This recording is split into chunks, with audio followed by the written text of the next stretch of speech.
Halo Indonesians, masih dengan saya dan Pak Samsul Ramli dari Hotel Mark di Jakarta, yang dulu namanya adalah Golden Tulip. Dan di materi-materi lalu kita sudah membahas tentang masalah kebutuhan dan anggaran, di mana kebutuhan itu dilihat daripada proses survei dan seterusnya. Tapi Pak Sam, kalau kita bicara tentang masalah pemaketan, ini kan seharusnya ada sebuah rule nih. Ada sebuah rule yang bisa melihat, oh ini barang-barang saya ini kira-kira pada level apa sih? Nah itu apa sih namanya Pak? Nah ini runtutan dari apa yang kita lakukan. Pertama spend analysis, kemudian kita mengkategorisasi kebutuhan, apakah ini barang apa jasa, lanjut dengan prioritas. Kemudian selanjutnya yang kita lakukan adalah memetakan kebutuhan kita atau barang jasa kita ke dalam satu bagan, ke dalam satu metrik, sehingga kita tahu bahwa apakah ini kebutuhan yang betul-betul memerlukan kerjasama yang begitu erat dengan penyedia gitu, dengan pemasok, apakah kita hubungannya renggang, sedang, kemudian sangat kuat dan segala macam.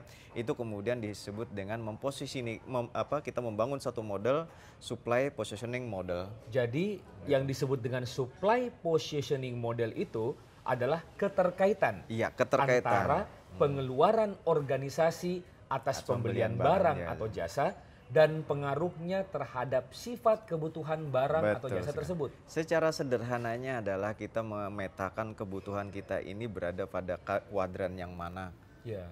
Ada dua sumbu. Iya, ada dua sumbu. Ada sumbu kompleksitas, ada sumbu value atau nilai.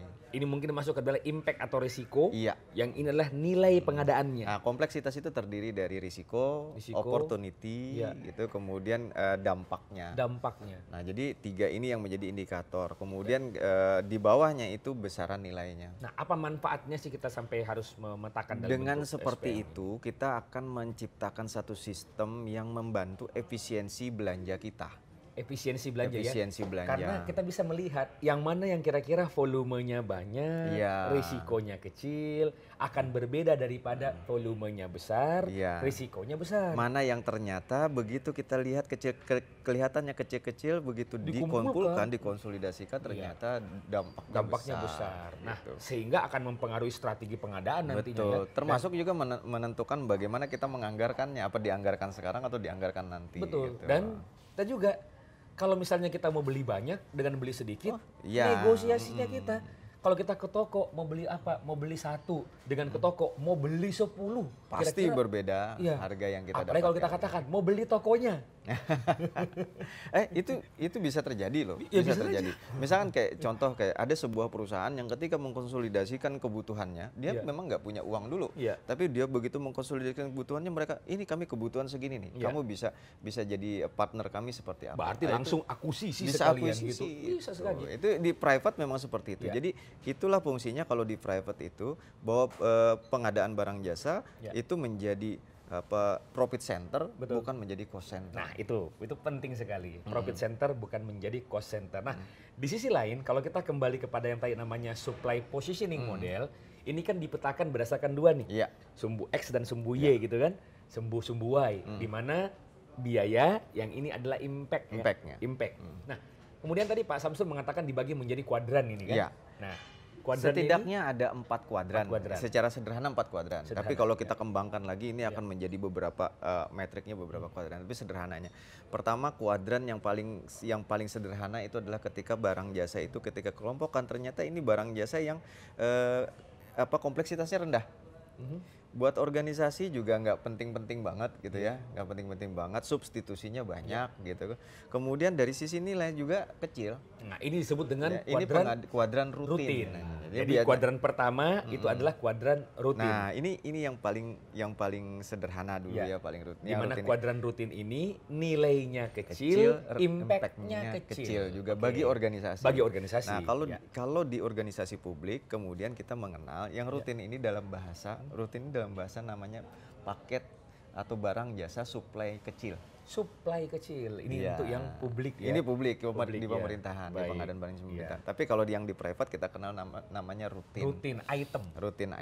Nah kemudian kalau misalnya nilainya besar, impact-nya kecil, itu disebut dengan? Ini kalau di private ini dijadikan mereka pengungkit kebutuhan. Jadi ini mereka tawarkan ke pasar untuk mendapatkan harga paling rendah biasanya. Dan disebut namanya adalah leverage. Gitu. Jadi leverage, nilai besar, impact kecil. Impact kecil. Nah, ini kuadran yang kedua nih. Ini digunakan oleh perusahaan untuk mendapatkan efisiensi sebesar-besarnya dengan mengeksplor pasar. Gitu. Nah, kemudian yang ketiga, kalau misalnya nilai kecil, impact besar disebut dengan. Nah, ini yang sering membingungkan. Karena orang sering memandang harga ya. Makanya saya bilang tadi dalam value for money, harga jangan naik pangkat sampai satu titik pun. Jadi tidak boleh dia lebih tinggi dari lokasi, tidak boleh dia lebih tinggi dari waktu, tidak boleh lebih tinggi dari kualitas, tidak lebih dari kuantitas. Nah, ketika kita berpandangan harga saja atau biaya saja, ini jangan-jangan pekerja yang nilainya kecil langsung ditaruh ini adalah rutin. Padahal belum tentu. Impact-nya yang besar. Nah, jadi ketika risikonya besar, nilainya kecil, ini belum tentu bisa kita tempatkan sebagai barang jasa atau supply yang rutin atau yang kecil. Ini disebut dengan bottleneck. Jadi bottleneck itu adalah nilainya kecil, impact terhadap organisasi besar. Ya, ini biasanya di alat-alat kesehatan. Kuadran yang terakhir nih, yang nilai besar, impact besar. Oh, ini artinya supply atau barang jasa yang sifatnya sangat strategik bagi organisasi. Sangat strategik. Kita nggak bisa main-main di sini. Perlu perencanaan yang luar biasa, kerjasama yang luar biasa, hubungan yang luar biasa dengan penyedia, kemudian dengan supplier, kemudian kita harus menjamin supply-nya tidak pernah terputus dan seterusnya.